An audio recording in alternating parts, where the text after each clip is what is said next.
Two amazing people who are here tonight have been foundational supporters and vital interlocutors and very dear friends. And it gives me great personal pleasure to salute Abby and Howard Milstein. They are both members of the Dean's Advisory Board, where their counsel has really mattered to me, as well as to the two prior deans. Abby, you wonderfully also serve on the visiting committee to the law school from the Harvard overseers and on the visiting committee for libraries in the university. And Abby's leadership of the New York Legal Assistance Corporation and the New York Public Library, Howard's extraordinary business savvy, entrepreneurial spirit, and expertise in real estate, banking, hotels, marketing, finance, technology. We count ourselves as tremendously blessed by both of your commitments to education and to civic organizations. Wonderfully, we take a little bit of credit because Abby and Howard met here on September 5th, 1973.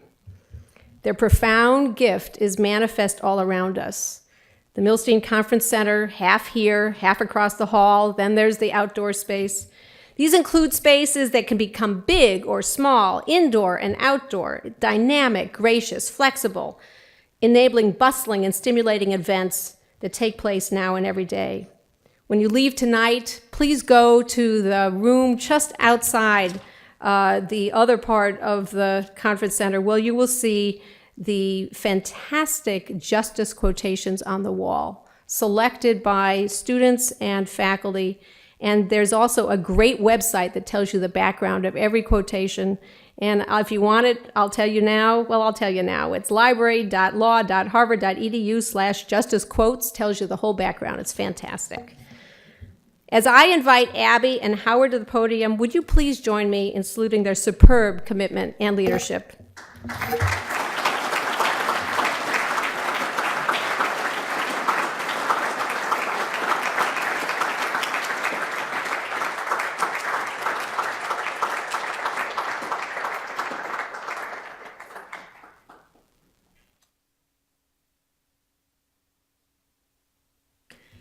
Thank you, Martha.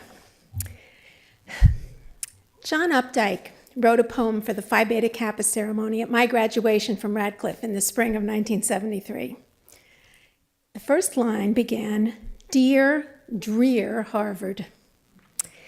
Those words were resonant of the atmosphere of the Harvard Law School that I entered in the fall of 1973, and they were particularly true for a woman student at that time.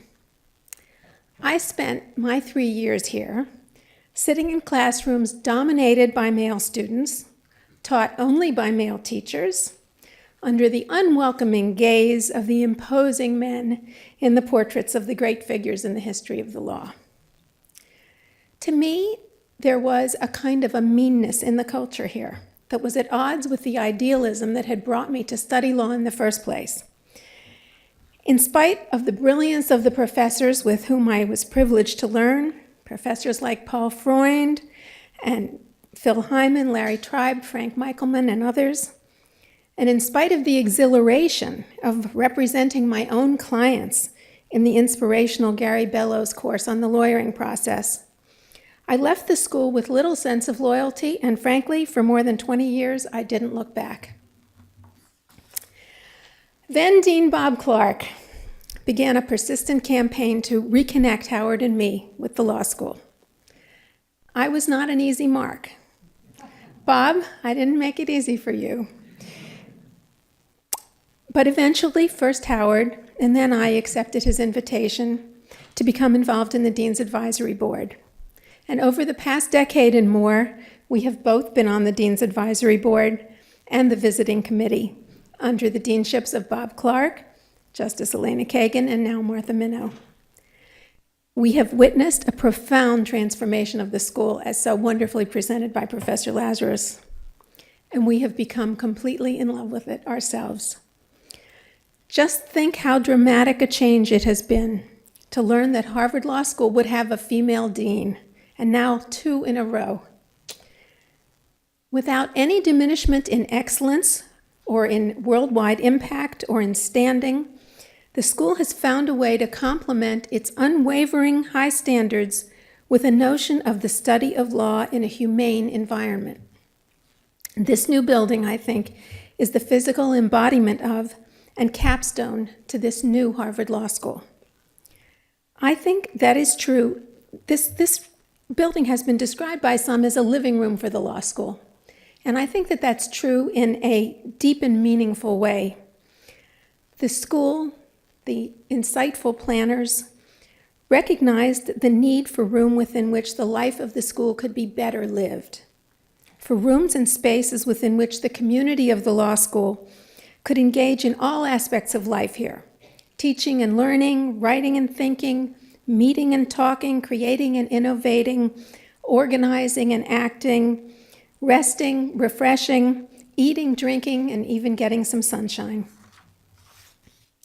I was here just 3 weeks ago for a meeting of the visiting committee.